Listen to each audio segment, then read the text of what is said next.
100평 되나요? 요 반 정도가요? 아마 오신 분들이 대략 100명 정도 될 텐데요. 아마 우리가 지금 쓰는 공간의 한 반 정도 사이즈가 마가의 다락방인 것 같아요. 그러니까 마가가 대단한 부자요, 동시에 대단히 신앙이 좋은 사람이라는 것을 알 수 있습니다. 그런데 읽었던 5절 말씀처럼 이제 수행원으로 함께 동행을 하게 됐습니다. 그러니까 충분히 이해가 되잖아요. 신앙에 열정이 있는 사람이니까 선교 1차 여행에 아마 바나바의 백으로 들어간 것 같아요. 조카다 보니까. 그래서 이제 선교 여행을 잘 하다가 버가라고 하는 섬에 도착해서 무슨 일이 있었는지는 성경에 기록되어 있지 않지만 요한은 그들에게서 떠나 예루살렘으로 돌아갔다라고 이야기합니다. 왜 선교 여행을 하다가 돌아갔을까요? 여러 성경학자들의 추측으로는 아마 마가가 부자이면 대부분 고생 안 하고 컸을 확률이 있잖아요. 그러다 보니까 선교지는 생각보다 먹고 자는 문제가 힘들잖아요. 그러다 보면 아마 어려워서 돌아갔을 거다라고 이야기합니다. 제가 남아공에서 3년 이제 유학을 했었거든요. 그래서 남아공에서 선교사로 계시는 분들의 선교 이야기를 들어보면 이제 도시 선교는 그렇지 않지만 이제 부족 선교를 하러 가는 분들의 이야기를 들어보면 선교사의 첫 번째 요건은 뭐냐면요, 식성이 좋아야 돼요. 그러니까 식성이 좋아야 된다는 얘기는 음식을 잘 드셔야 돼요. 근데 음식을 어떻게 잘 드셔야 되냐면, 그러니까 이제 부족으로 가게 되면 주로 어떤 음식이 최고급 요리로 나오냐면 소의 내장을 가지고 요리를 만든대요. 근데 이 내장 요리를 잘 드시나요? 요새 잘 드셔보시나요? 근데 이제 이게 우리나라 음식하고 맞지 않거든요. 그래서 이 모든 내장 종류들을 그들의 요리 방식으로 음식을 한 상을 차려놓는데, 그래서 한 상 차려놓은 걸 처음부터 끝까지 즐겁게 음식을 다 드셔야 그 다음에 무엇을 이야기할 수 있을까요?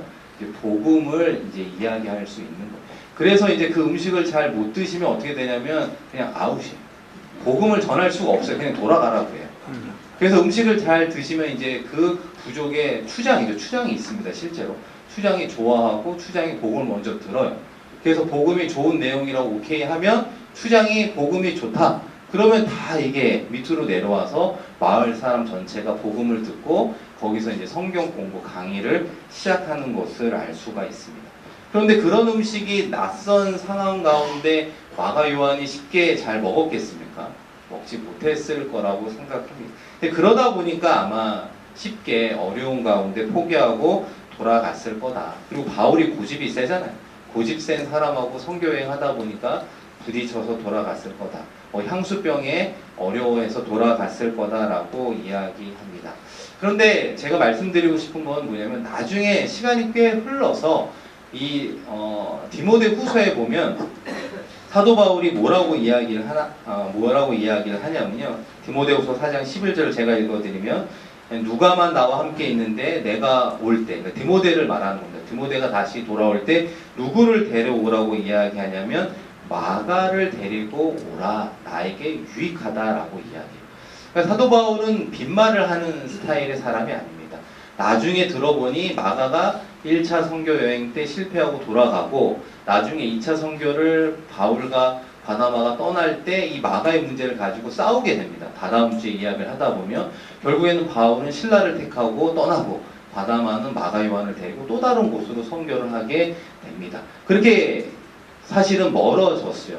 영원한 이별을 한 줄 알았는데 나중에 마가가 유익하게 되므로 돌아와서 나를 도와주십시오라고 이야기하게 됩니다. 이것은 무엇을 반증하냐면 마가 요한이 신앙이 다시 회복되었다.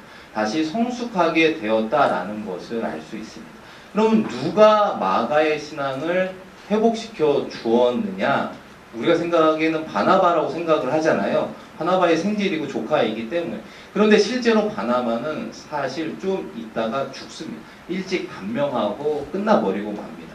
그러면 마가 요한을 누가 책임져 주느냐? 우리가 잘 알고 있는 베드로가 책임져 주는 거예요. 그래서 베드로 전서 5장 12절 13절에 보면 베드로가 마가를 어떻게 이야기하냐면 맨 마지막에 내 아들 마가도 너에게 무난한다라고 이야기하는 거예요. 왜 베드로가 마가를 아들이라고 표현을 했을까요? 이게 어떤 의미의 아들을 이야기하는 겁니까? 영적인 아들을 의미하는 거예요. 사도 바울도 결혼하지 않았지만 디모데를 향해 뭐라고 그래요? 내 아들 디모데야 라고 이야기한 것처럼 이 마가를 다시 거두어 둔 사람이 누구냐면 베드로라고 하는 것을 알 수 있습니다. 여러분, 왜 베드로와 마가가 쉽게 친해질 수 있었을까요? 여러분 생각하기에 왜 베드로와 마가가 쉽게 친밀한 관계로 아버지와 아들, 영적인 관계가 형성되었을까? 그 이유 중에 하나는 이거 같아요. 마가도 실패하고 돌아갔잖아요. 근데 여러분, 실패하면 떠오르는 예수님의 제자가 누가 있습니까? 베드로가 있잖아요. 베드로가 예수님을 3번이나 부인했던 것을 알 수가 있습니다. 그러니까 베드로는 늘 마음속에 나는 실패했던 사람, 예수님을 3번이나 부인했던 사람, 그런데 은혜 가운데 하나님께서 다시 한번 사도로 제자로 불러주셨기 때문에 내가 이제 그런 사역을 감당해야지 라고 이야기를 들었는데 결국 누구의 소식을 듣게 된 겁니까? 마가라고 하는 사람의 소식을 듣게 된 것입니다. 그래서 여러분, 마가가 마가복음을 쓸 수가 있었던 거예요. 누구 덕분에? 베드로 덕분에. 수제자 베드로를 통해서 예수님이 하셨던 말씀과 사건들을 들었던 마가가 결국에는 마가복음이라고 하는 사복음서의 첫 번째를 기록하게 됩니다. 그래서 여러분, 마가복음 1장 1절에 보면 하나님의 아들 예수 그리스도 복음의 시작이라 아주 간결하게 시작하잖아요. 마태복음 16장 16절에 베드로의 고백이 어떻게 나옵니까? 주는 그리스도시요 살아계신 하나님의 아들이십니다. 간결한 문체가 서로 닮은 것을 보고 알 수 있는 겁니다. 저는 인왕 공동체가 이러한 베드로가 있었으면 좋겠다라는 생각을 하게 됩니다. 이 바나바가 있었으면 좋겠다라는 생각을 하게 됩니다. 앞서 말씀드린 것처럼 영락교회 목사님들 가운데 20여 명이 교구 목사님으로 계시거든요. 그래서 거의 길게는 6, 7년 같이 보내는 분들도 있는데요. 제가 와서 느낀 것 중에 하나는 무엇이냐면 영락교회가 참 좋은 교회다. 여러분, 영락교회에서 신앙생활하는 것이 참 좋은 거죠? 예. 여러분 그렇게 믿습니까? 네. 네, 저희만 그렇게 믿나요? 네, 여기 영락교회에 계신 목사님들 다 감사하고 은혜롭게 이제 신앙생활하고 또 목회를 하는데요. 제가 생각하는 가장 좋은 점 중에 하나가 뭐냐면 이 20명의 목사님들을 각 연차대로 다르게 만나잖아요. 만나면서 느끼는 게 뭐냐면 배울 게 다 있다. 1년차 목사님이던 뭐 3년차, 5년차, 7년차 목사님이던 어떤 목사님을 잘 보면 다 무엇이 있다고요? 배울 게 있다. 잘하는 게 있습니다. 장점이 있고 훌륭한 점이 있고 존경할 만한 게 있습니다. 그것을 배울 수 있다는 게 감사하고요. 또 하나 감사한 건 뭐냐면 나하고 안 맞는 사람이 20명이라는 걸 알게 됐습니다. 제가 그걸 깨닫게 됐어요. 처음 1년차, 우리 지금 3년차라고 그랬잖아요. 5명이 저희 동기 목사님이거든요. 1년차 한 3월까지는 저희가 다 한 마음이었어요. 은혜롭고 감사하고 기쁘고 이랬어요. 그런데 이제 교구가 달라지잖아요.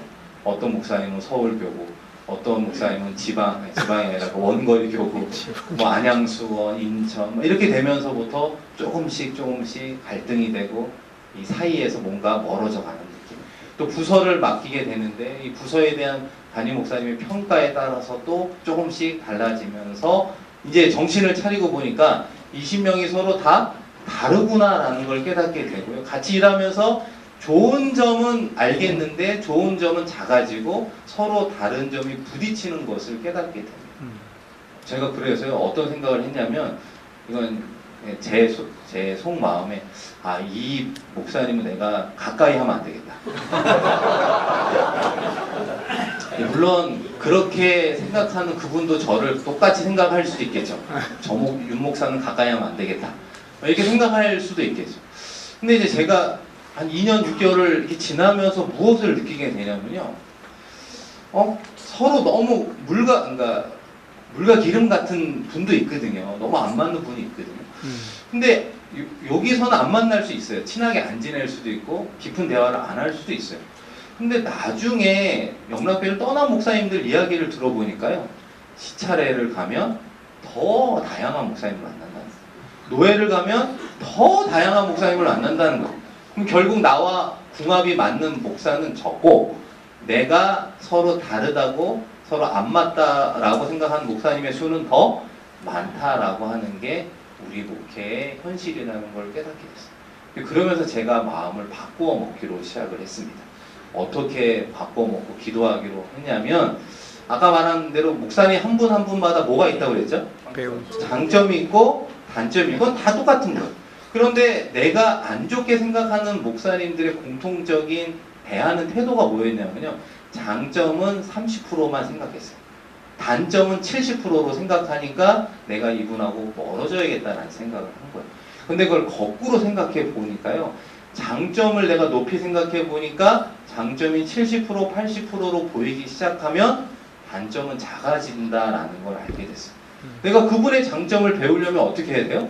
그분하고 친해져야 되는 거 아니겠습니까? 그분에게 차도 마시고 차도 대접도 하고 식사도 대접하고 이야기를 들어봐야 그분의 장점이 어떻게 장점이 됐는지를 제가 배울 수도 있고 알 수도 있는 것 아니겠습니까? 그럼 그게 공동체라는 걸 배우게 됐습니다. 제가 단언컨대 인한 공동체 한 100여 명 모인다고 그랬잖아요. 여러분 어떠세요? 서로 잘 친하게 지내세요? 예. 속마음 잘게 내어놓고 절친이다, 정말 불알 친구다라고 말할 정도의 우정이 있으십니까? 제가 아니라고 알고는 있지만 더 크게 얘기하시니까요. 저는 인한 공동체가 물론 하나 되어가는 부분도 있습니다. 그러나 그러지 않고 삐그덕거리는 의견이 불일치하면서 상처를 주거나 받는 사람도 분명히 존재한다라고 생각합니다. 그래서 어느 순간 안 보여요. 어느 분들이 안 보이기 시작해요. 10중 8구 왜 그런 거예요? 뭔가 안 맞는 거죠.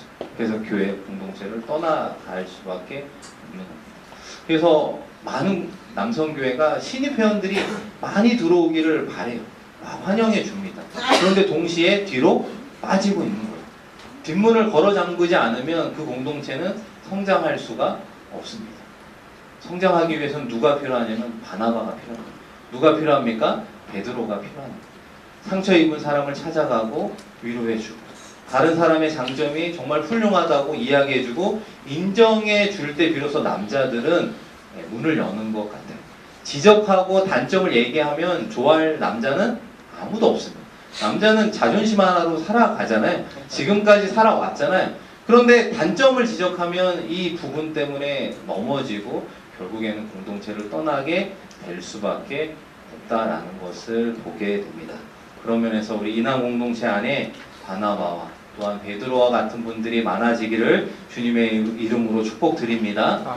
그럴 때 회복되고 그럴 때 장점이 부각되고 그럴 때 많은 사람들이 서로를 칭찬해주는 공동체가 될 때 비로소 풍성해지고 많은 분들이 인한 공동체 안에서 활동하며 또 교제를 나누게 되지 않겠습니까? 그런 공동체를 위해서 기도하고 또 준비하며 나아가면 좋겠습니다. 마지막으로 4번인데요. 오늘 읽었던 본문 말씀에 나오는 겁니다. 우리 이제 마지막으로 14장 우리 26절 말씀만 한번 같이 읽어보도록 하겠습니다. 14장 26절 말씀입니다. 여러분 교환에도 교환이 아니라 원래에도 나와 있는데요. 우리 14장 26절 우리 마지막으로 한번 같이 읽겠습니다. 거기서 배 타고 안디옥에 이르니 이곳은 두 사도가 이룬 그 일을 위하여 전에 하나님의 은혜에 부탁하던 곳이라. 아멘. 일정 시간이 흘러서 다시 안디옥이라고 하는 교회에 도착하게 됐습니다. 그런데 사도 바울과 일행들이 이 안디옥에 도착을 하고 이 안디옥이라는 표현을 어떻게 수식어로 표현하고 있냐면 하나님의 은혜에 부탁하던 곳이었다라고 이야기합니다. 돌아와 보니까 안디옥 교회 교인들이 어떻게 했냐면요, 계속해서 기도하고 있었던 것을 발견하게 됩니다. 앞서 말씀드린 13장 1, 2, 3절 말씀처럼 바나바와 사울이 1번과 5번이라는 조합으로 떠나는 그들의 사역과 안정과 열매를 위해서 계속해서 안디옥 교회가 기도하고 있었어요. 언제 돌아올 줄 모르는 일정 아니었겠습니까? 그런데 돌아와서 그들의 선교에 많은 열매들이 있었고 그것을 보고하려고 해보니까 그 안디옥 교회 교인들이 여전히 우리들의 선교를 위해서 기도하고 있었구나, 기도로 하나님께 부탁하고 있었구나 라고 하는 것을 깨닫고 그 안디옥 교회를 어떻게 별명을 붙였냐면 하나님의 은혜에 부탁하던 곳이라고 이야기하고 있는 겁니다. 여러분, 8월 달에 있는 미얀마를 위해서 우리가 선교를 위해서 기도하고 준비하며 나아갑니다. 8월 달에 선교만을 위해서가 아니라 이남 공동체가 하나님의 은혜에 부탁하는 공동체가 되었으면 좋겠습니다. 이남을 위해서도 마찬가지고요. 회원의 가정을 위해서, 자녀를 위해서, 그리고 여러분이 일하는 일터를 위해서 특별히 기도할 때 하나님의 은혜에 우리의 가정과 우리의 자녀, 우리의 자녀와 우리의 일터를 부탁할 때 놀라운 하나님의 역사가 일어나게 되는 것을 보게 됩니다. 제가 예전에 다른 교회에서 이제 청년부를 담당한 적이 있었습니다. 제가 청년부를 담당하는 가운데 임원이 한 명 있었는데요. 그 임원이 조영경이라는 자매가 있었습니다. 이 조영경이라는 자매는 이제 아버님은 일찍 돌아가셨고 어머니가 어려서부터 이 자녀들을 키웠어요. 거기에는 뭐 언니가 있고 이제 오빠가 있는데 일산에서 이제 세곡동에 있는 교회로 매 주일 이제 열심히 신앙생활하는 가정이었어요.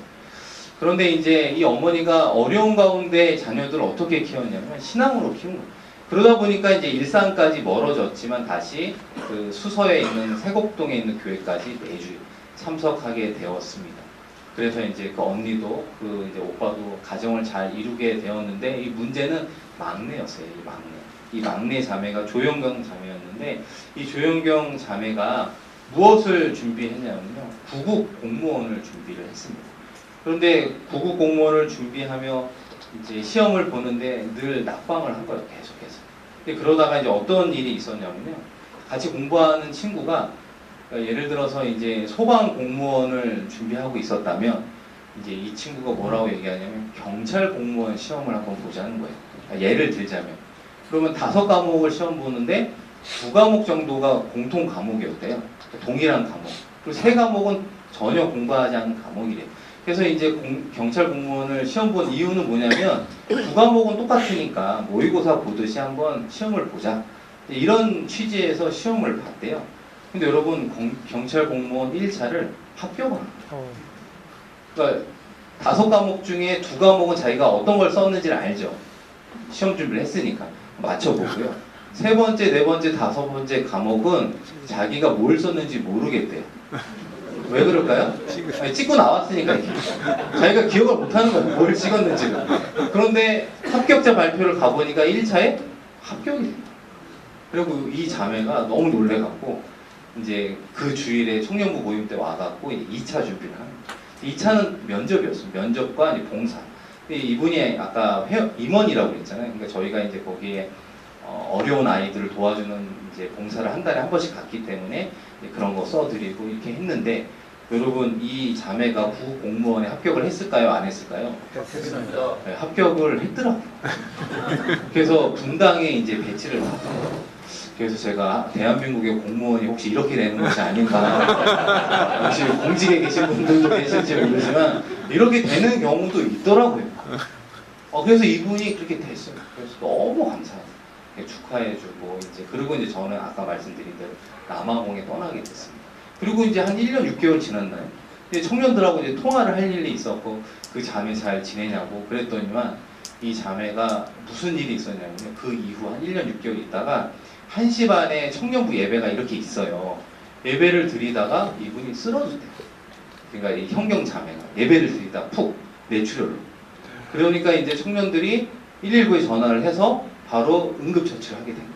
그러니까 가까운 곳에 이제 119에서 와갖고 이 자매를 후송 조치를 해갖고 이 자매가 온전하게 깨어난 거예요. 그러니까 이제 이 자매가 무슨 얘기를 하냐면 이게 결과적으로 언젠가 터질 게 터진 거 아니에요. 뇌출혈이라고 하는 게.